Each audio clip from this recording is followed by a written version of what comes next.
कि मोबाइल कोई न ले, इतना स्लो प्रोसेस करते हैं कि पूछो ही मत। हाँ भी ठीक है। अरे तंग आ जाता, लिंक बंदा खोलता है यहाँ से और जो खुलता है 1 घंटे बाद जाकर।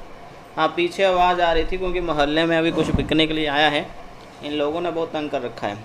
ठीक है, 1 घंटे में 20 बंदे आ जाते हैं हमारे यहाँ। तो मुझे एक ऐसा माहौल चाहिए जहाँ पर आपको मालूम है कि जहाँ पर शोर शराबा ना हो, लेकिन क्या ही कर सकते हैं कि इंडिया की आबादी 140 करोड़ हो चुकी है। और इसके लिए ज़िम्मेदार कौन है भैया, बताइए कौन ज़िम्मेदार? मैं तो नहीं हूँ ना, है ना। अब ये आबादी जो है हमारे घरों तक पहुँच रही है, बताइए।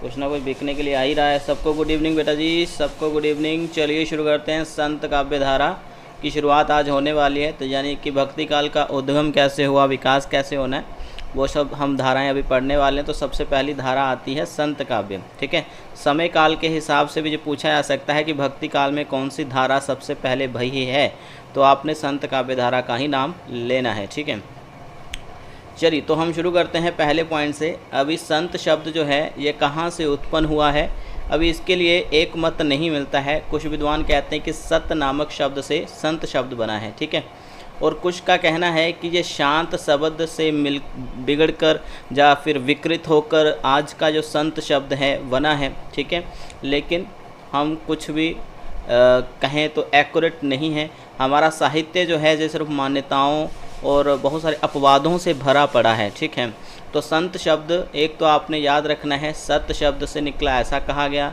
दूसरा एक कथन मिलता है कि संत शब्द संस्कृत के शांत से विकृत होकर बना है। ठीक है, संत बना। और कहा जाता है कि संतुलन से भी, ठीक है, और संतुलन शब्द से भी कहा जाता है कि शांत हमारा संत शब्द बना है आज का। लेकिन शांत और संत वाला जो एक्यूरेट माना जाता है ज़्यादातर।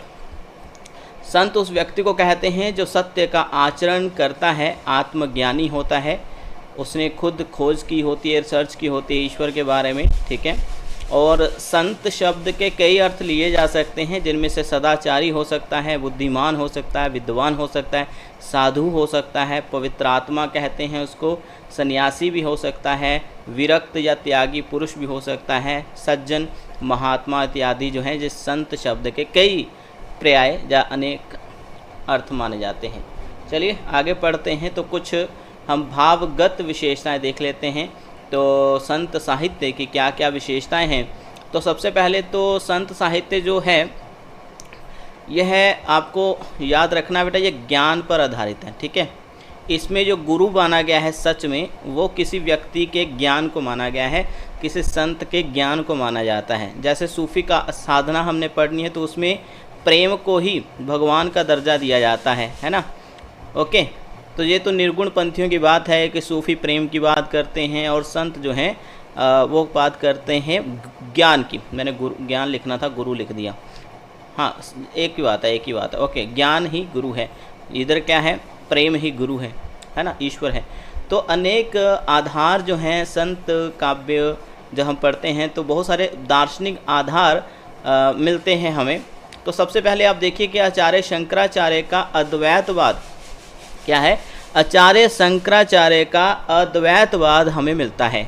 ठीक है, तो याद रखना है ये महत्वपूर्ण है। अभी अद्वैतवाद क्या है, तो अद्वैतवाद को समझने के लिए याद रखना है ये एक ही ब्रह्म, ठीक है, एक ही ईश्वर की बात करते हैं। वो कहते हैं एक है जीव, जीव यानी हम लोग, ठीक है, और दूसरा है ब्रह्म। ठीक है, तो ये दो चीज़ें हैं, और ब्रह्म और जीव के बीच में क्या है, एक बस माया का पर्दा है। यानी ये सब चीज़ें जो है माया है। माया क्या है, तो जो हम मोह माया इस तरह से कहें तो ज़िंदगी के प्रति लगाव और बहुत सारी दुष्प्रवृत्तियों में हम आज भी जी रहे हैं। ठीक है, वो कोई भी प्रकार की हो सकती है, काम, क्रोध, ठीक है, इस तरह की बहुत सारी दुष्प्रवृत्तियाँ हमारे मन में रहती हैं।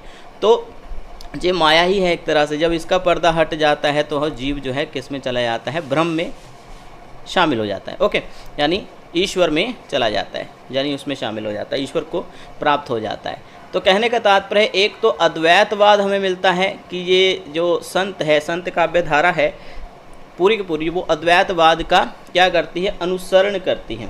ठीक है, हाँ, जीव ही ब्रह्म है ऐसे भी कह सकते हैं, लेकिन वो ब्रह्म जो है यानी ईश्वर उसको तब मिलेगा जब वो ज्ञान की प्राप्ति करेगा, मोह का, माया का त्याग करेगा। ठीक है, आगे देखिए नाथों का हठ योग। नाथों का हठ योग यह भी काफ़ी ज़्यादा नाथ संत संप्रदाय पर प्रभावित है। अभी देखिए हठ योग जो है ये योग साधना है। ठीक है, योग समाधि लेना, पद्मासन वगैरह धारण करके समाधि यानी ध्यान केंद्रित करना ईश्वर की ओर, यह भी संत काव्य में देखने को मिलता है। आपको पता होगा साधु सन्यासी लोग, संत लोग जो हैं अक्सर समाधि में ही हमें दिखते हैं। आगे देखिए सूफियों का तसव्वुफ। अब ये सूफियों का तसव्वुफ से क्या तात्पर्य हो सकता है, तो सूफियों का रहस्यवाद कह सकते हैं इसको। ठीक है, या सूफियों की प्रेम साधना भी इसको हम कह सकते हैं। सूफियों ने हमें क्या दिया, तो आपको पता होना चाहिए कि संत काव्य में भी ईश्वर के प्रति जो है प्रेम मिलता है, लेकिन वो प्रेम जो है उसका वो खुलेआम वर्णन नहीं करते हैं, यानी इसको भी वो रहस्य रखते हैं। ठीक है, तो याद रखिएगा जो रहस्यवादी धारणा है सूफियों की, जिसे हम भावात्मक रहस्यवाद कहते हैं, उसी को ही एक तरह से तसव्वुफ कहेंगे। आगे हमारे पास मिलता है वैष्णव धर्म। अब वैष्णव धर्म जो है आपको पता है ये हिंदू धर्म है, और हिंदू धर्म से भी संत काव्य में संत कवियों ने बहुत कुछ लिया है। और सबसे पहला मिलता है प्रपत्तिवाद। ठीक है, प्रपत्तिवाद क्या है, ईश्वर की शरण में जाना, अपना सब कुछ त्याग करके ईश्वर की शरण में जानी, यानी आस्तिक हो जाना। ठीक है, तो ये एक तो ये प्रपत्तिवाद याद रखना है, ईश्वर की शरण में जाना इसका अर्थ रहता है। और दूसरा होता है अहिंसावाद। तो वैष्णवों से प्रपत्तिवाद के साथ साथ उन्होंने क्या लिया है, अहिंसा भी ली है, यानी अहिंसा यानी नॉन वायलेंस जिसे हम कहते हैं। ठीक है ना, तो याद रखिएगा ये अहिंसावाद जो है हमें कहाँ से मिला है, ये वैष्णव से ही मिला है। आगे देखिए निर्गुण ब्रह्म के प्रति क्या है, आस्था हमें देखने को मिलती है। निर्गुण ब्रह्म क्या है, निराकार ईश्वर की यहाँ पर बात होती है, सात्विक गुणों को धारण करने की बात होती है, सच्चाई के मार्ग पर चलने की बात होती है, और कहा जाता है कि ईश्वर कण कण में है। ठीक है, तो इस तरह से निर्गुण ब्रह्म की बात होती है इसमें। आगे देखिए सतगुरु का महत्व भी बहुत बड़ा स्थान रखता है। ठीक है, गुरु का महत्व कह सकते हैं, सच्चे गुरु का महत्व जो है यहाँ पर बताया जा रहा है संत साहित्य में। आगे देखिए शास्त्रों एवं माया का विरोध भी बहुत होता है। ठीक है, ऐसा देखो मैं ये कहता हूँ कि जितने भी संत हुए हैं उन्होंने ये नहीं कहा कि शास्त्रों की लिखी बातें गलत हैं, हो सकता है कि वहाँ भी सही लिखा हो, लेकिन उसको रट लेना और उसका वखान करते रहना और खुद के ऊपर वो लागू नहीं करना, यही संत साहित्य हमें दिखाता है कि अच्छी चीज़ें हैं उसको एक्सेप्ट करो, लेकिन जो लोग शास्त्रों वेदों को रट कर बैठे हुए हैं और खुद उसके ऊपर अमल नहीं कर रहे हैं, प्रॉब्लम वहाँ पर सिद्ध होती है। ठीक है, तो माया का विरोध तो कर ही रहे हैं, लेकिन शास्त्रों को रट कर उसका बखान करते रहना और खुद पर लागू ना करना, ये बात मुझे लगती है कि संत साहित्य में है। आगे देखिए आत्मविश्वास की प्रबलता कि जो संत लोग हैं वो किसी से डरे नहीं हैं, यानी आत्मविश्वास यानी वो किसी के प्रभाव में नहीं लिख रहे, किसी राजनेता या किसी राजा के कहने पर नहीं लिख रहे हैं, तो उनके मन में जो भी आया है उन्होंने कहा है। और ऐसा भी नहीं है ये संत इनके पास कोई पीएचडी की डिग्री हो, आज के समय में तो मिल जाते हैं बहुत सारे लोग, लेकिन हाँ उस समय कौन सी ऐसी पढ़ाई हुआ करती थी, अधिक से अधिक गुरुकुल ही मिलते थे। और ज़्यादातर आपको देखने को मिलेगा जो संत साहित्य है इसमें से निचली जातियों के जो संत हैं वह मिल जाते हैं, उनके पास तो कोई डिग्री भी नहीं है, गुरुकुल भी नहीं गए थे, तो अपने पर्सनल एक्सपीरियंस के साथ उन्होंने सीखा। ठीक है, तो याद रखें इनके पास आत्मविश्वास बहुत है।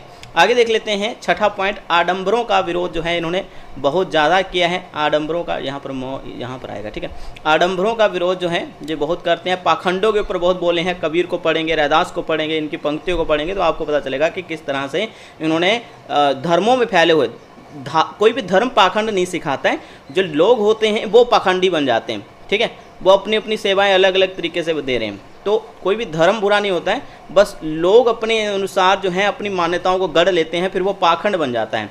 ठीक है, आगे चलते हैं वर्ण व्यवस्था और जाति प्रथा का भी विरोध जहाँ पर बाखूबी ढंग से हमें देखने को मिलता है। ओके, तो याद रखिएगा जैसा वो पॉइंट है देखने हैं आपने। सांप्रदायिकता का विरोध भी उन्होंने किया है। ठीक है, जो अपने ही धर्म को बहुत उच्च मानते हैं, दूसरों के धर्म को कुछ भी नहीं मानते हैं। ठीक है, तो एक तरह से सांप्रदायिक हिंसा करते हैं। ठीक है, और दूसरों को नीच दिखाते हैं, तो उसका भी उन्होंने विरोध किया कि ऐसा नहीं करना चाहिए।